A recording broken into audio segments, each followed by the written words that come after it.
Hello friends, आज मंगलवार सकाळु उठी सब काम सारी आम बाहरी पड़चु गंजाम जिलार आराध्या देवी माँ तारा तारिणी को दर्शन करने को। पुरुषोत्तमपुर ठारू यार दूरता मात्र 9 किलोमीटर एवं ब्रह्मपुर ठारू यार दूरता 30 किलोमीटर।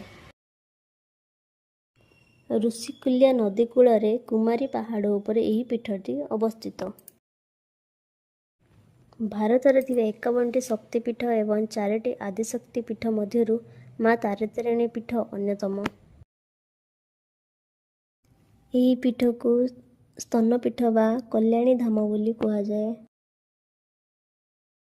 मंदिर को जीवाकू 3टी मार्ग अच्छी यथा रोप वे द्वारा, पहाच द्वारा एवं अंका बंका घाटी रास्ता द्वारा।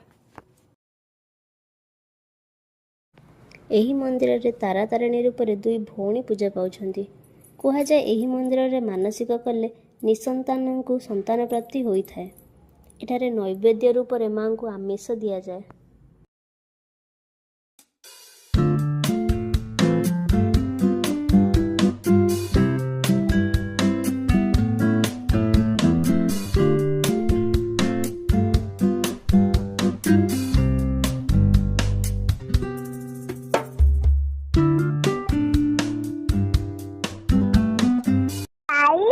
कमेंट सब्सक्राइब शेयर करो। बाय।